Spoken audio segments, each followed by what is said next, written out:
Number 1. I should mention first that at the time this happened, I was a very naive 23-year-old girl. I was young for my age, and had lived a fairly sheltered life up until this point. In 1986, my parents got a long overdue divorce.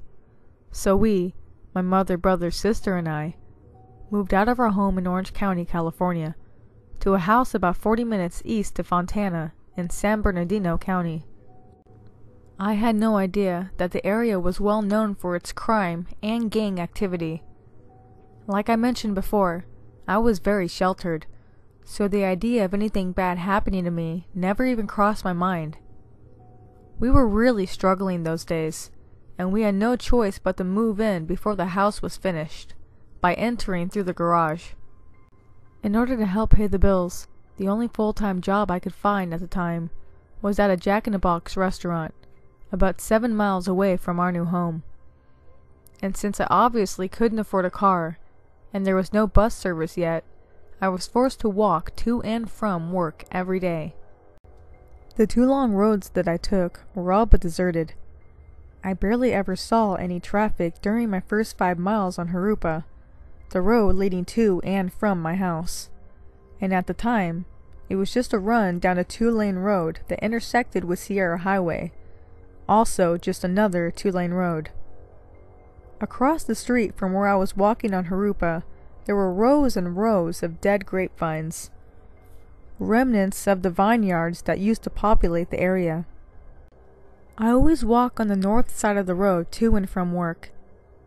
At about a mile or so from home, there was an old chicken farm, hidden away by the large overgrown oleander bushes, blocking any view of the fence. If anyone had been there, they'd never have seen me. Anyway, at the end of Harupa, there was a hill just big enough so that you couldn't see the intersection just past it, and no one could see beyond either. I was about 150 yards away from it when a guy in a white work truck slowed down, matching my pace, and asked me, "You want a ride?" "No," I said. "I'm almost home." But instead of driving on, he sped up ahead of me and turned his truck sideways into the dirt in front of me, blocking my way. My first thought was, I told him I didn't want to ride. He got out and started to walk quickly towards me. It was clear that he had an agenda, and I was his target. He was about 5'10" to 6 foot, had a mustache, was shirtless with tattoos on his arms, and was muscular. Now I knew then that I was in real danger. Ironically, my family used to joke about bodies being buried in that very vineyard across the street from where I stood. Little did we know. No longer than it had taken me to process my thoughts, a black and white cruiser screamed in between us. The guy turned around fast and got back into his truck and took off. The officer told me to get in and that he'd take me home. He said he'd seen me walking along the road and had been checking on me occasionally. He said I should be careful because there'd been a lot of abductions around here lately. He never even called it in, so I suspect they'd been watching him. Hopefully, someone still was. Funny thing though, I never once saw any cars, let alone a police car on that road.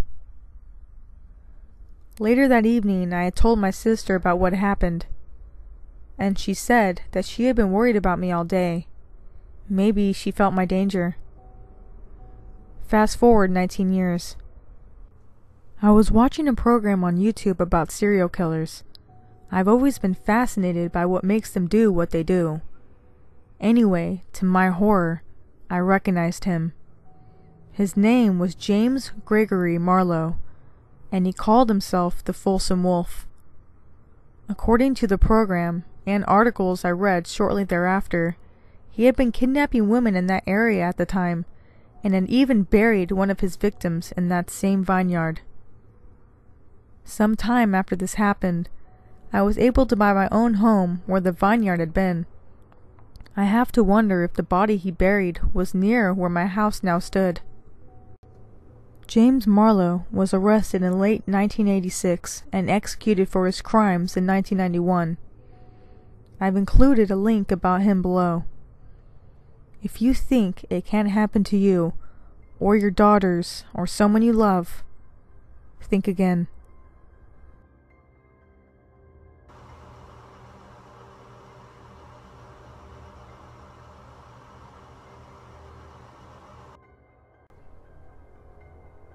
Number 2. I'm a female, and this happened about 18 years ago to me and my friend at the time. I'll call her Shelly. She and I, and 2 of our guy friends, decided to take a trip up north to San Francisco. We're from Los Angeles, so it's nice to get away, and we really love the people and culture up there. Anyway, one night, she and I decided to go to a different club than the guys. So in order to meet up with them at closing time, we chose to wait outside the club they were in. For those of you that aren't familiar with San Francisco, let me tell you, there's a huge homeless population there, and they're pretty organized. They even had their own newspaper at the time, and they may still. Anyway, it was about 1:45 in the morning, and we had a little to drink, but we had pretty much walked it off and weren't drunk. That'll be important in a minute. During our stay there, we'd been asked by what seemed like every homeless person there for money, and almost all of them wanted a quarter. Well, being young and incredibly insensitive, we thought it would be hilarious to ask everyone we saw while making our way to meet the guys if they had a quarter we could have. Hysterical, right? Wrong. As we stood waiting outside the bar, this little old woman appeared out of nowhere. I mean, neither of us saw her walk up to us, and the streets were empty. She looked cold and very dirty. She stood in front of us and asked, "Would either of you have a quarter on you that I could have?" I was so stunned, and so was my friend. We turned our heads to face each other in complete disbelief. Neither of us could even speak. I mean, I had change in my pocket that I would have given her, but I was so shocked. And when we looked back at her, she was just gone. This was a very steep street with no turnouts, so it wasn't possible that she had walked around a corner. She was just there one minute, and the next she was gone. If I had been alone, I might doubt it ever happened, but it did happen. After that night, I never mocked those less fortunate than I am. I believe her spirit was showing us the error of our ways, and I'll never, ever forget the lesson she taught me that night.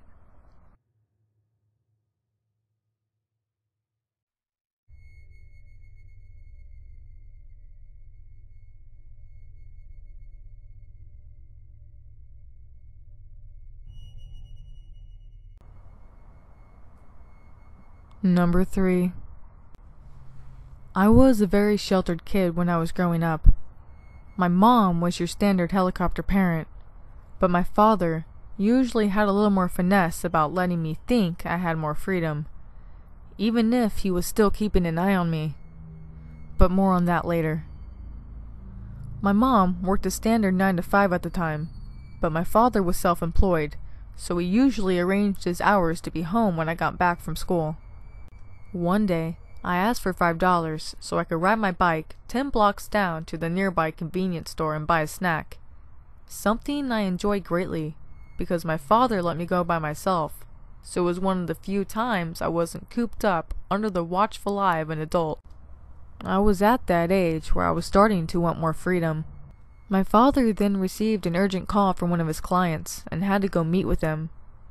He gave me a quick speech about just going there and back, and told me to call once I was back home, but otherwise didn't seem too worried. We lived in a nice neighborhood, and I had made this ride many times before already. And then he was off.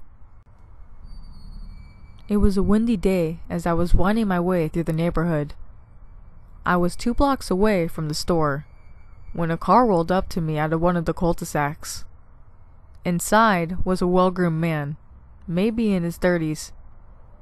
He was wearing a button-up shirt with a tie, and was generally white-collar looking. He rolled his window down and politely asked me how to get to the freeway. I wasn't good with directions, so I just pointed down the road and said, "Somewhere that way. If you keep going, you'll see it."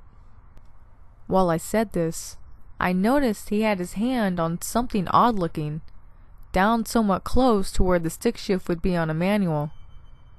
I just assumed that's what it was and brushed it aside. The man rolled his car closer until the passenger side was only a foot from me and said, "Sorry, I didn't hear you over the wind."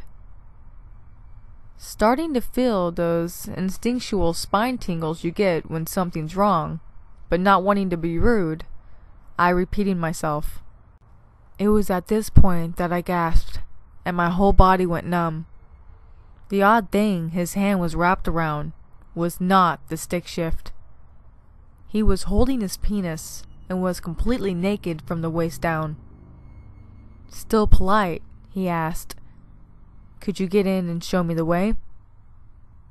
I rolled my bike backwards, stammering breathlessly. I can't." "That's okay," he replied, and calmly drove off. No screeching tires, no attempt at a quick getaway, and opposite the direction I pointed towards the freeway. Then he was gone. I sped to the store and waited in the back for a few minutes before calling my father with their phone and explaining what happened. He booked it to the store and called the cops.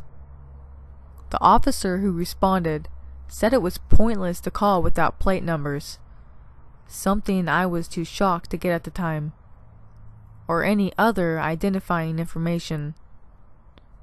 He said the man was probably on the other side of town by now, trying the same thing on some other young girl. The especially weird part is, later that night, my father confessed to always following me behind a certain distance so that I wouldn't notice.